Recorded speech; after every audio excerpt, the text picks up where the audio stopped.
Mari bernostalgia dan bercerita kembali tentang bagaimana tim pesakitan finansial seperti Barcelona hidup dari presiden ke presiden. Karena nyatanya, masa kejayaan hingga kehancuran Blaugrana dialami berkat kebijakan sang presiden. Skandal demi skandal pun pernah terjadi di tubuh Barca. Efeknya pun tak main-main, dari hampir bangkrut, jual aset, hutang sana-sini, dan tak bisa mendaftarkan pemain hingga terancam pengurangan poin dan degradasi. Tentu hal ini sangat memilukan bagi publik Katalan. Lalu kenapa beberapa hal itu bisa terjadi? Bicara siapa presiden Barca termasyhur, tentu banyak yang menyebut era Joan Laporta ketika pertama menjabat. Selain membawa kebangkitan bagi El Barça sejak 2003, Laporta juga meninggalkan banyak prestasi.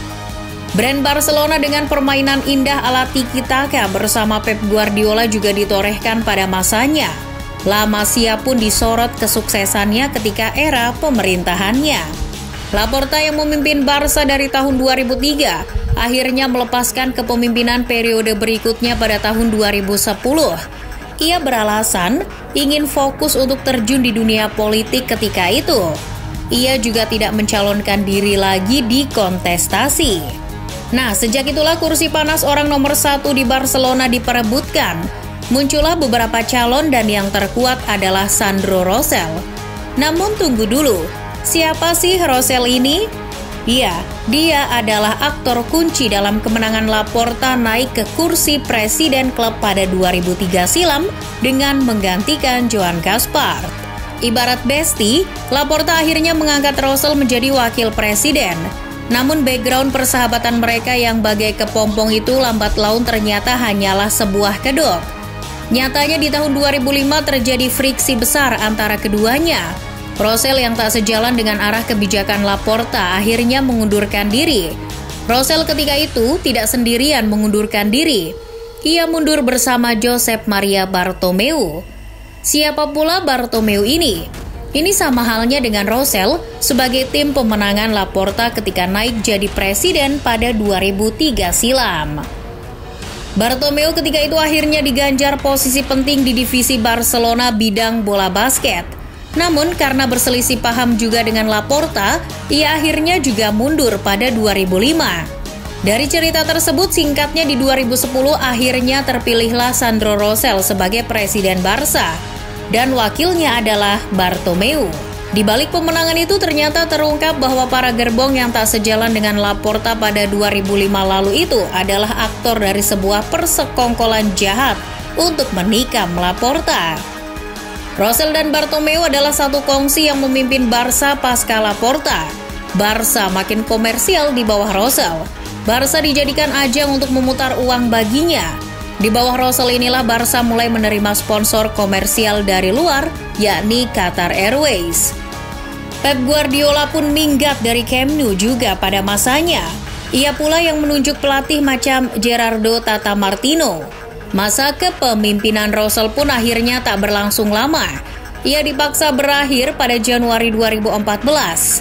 Kenapa?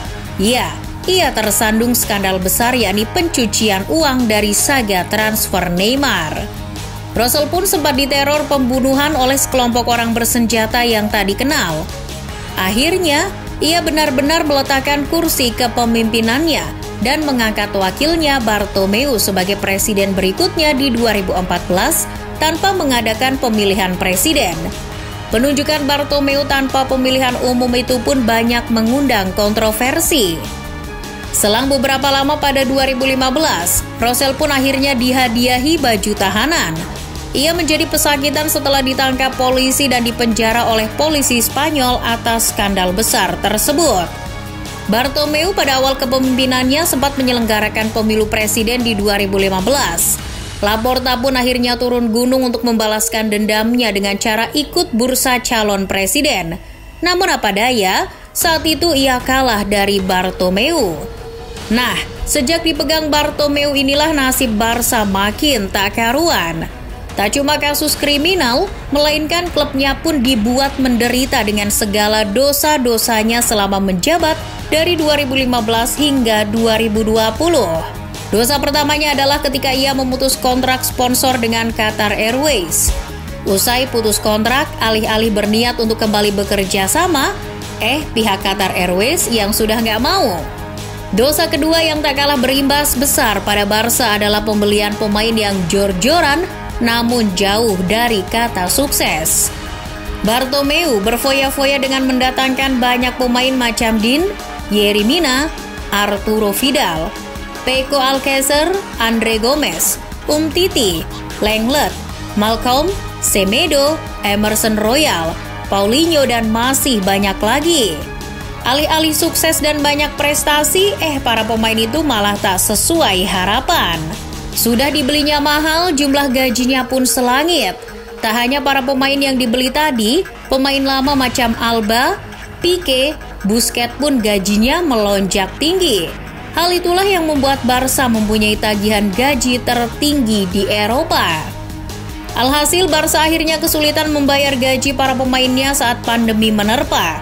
Hutangnya pun menggunung hingga tercatat 1,03 miliar pounds. Sampai akhirnya dosa besar yang terkenal dengan istilah Barca Gate menyeruak ke publik pada tahun 2020. Dikatakan Bartomeu menyewa perusahaan media bernama i3 Ventures untuk mengangkat citra dirinya di hadapan publik. Pihak perusahaan itu diduga sebagai buzzer Bartomeu untuk menghajar lawan-lawan politiknya yang tak sejalan dengan kebijakannya. Dan celakanya, uang untuk membayar konsultan itu menggunakan uang klub. Yang lebih parahnya lagi, nilai uangnya itu berhasil diendus pihak polisi karena terjadi markup di dalamnya. Hal itulah yang membuat publik Barca makin marah dan tak segan mengeluarkan mosi tidak percaya pada presidennya itu. Akhirnya nasib Bartomeu sama seperti Rosal, berakhir di jeruji besi. Pihak kepolisian Spanyol menciduknya pada 2021 silam terkait skandal Barca Gate tersebut. Dengan adanya beberapa kasus tersebut, kini Barcelona mencoba menata kembali bersama Laporta.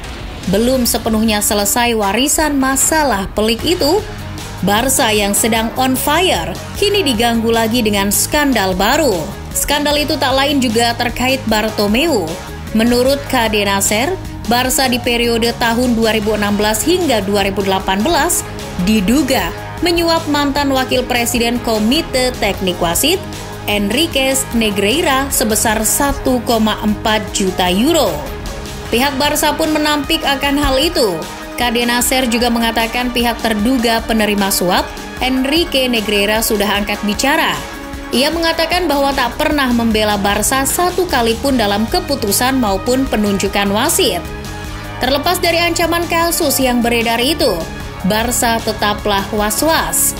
Pasalnya hukuman yang menantinya jika terbukti terlampau berat, yakni pengurangan poin hingga degradasi. Apa jadinya kalau Barca degradasi? Sudah terpuruk, bangkrut pula.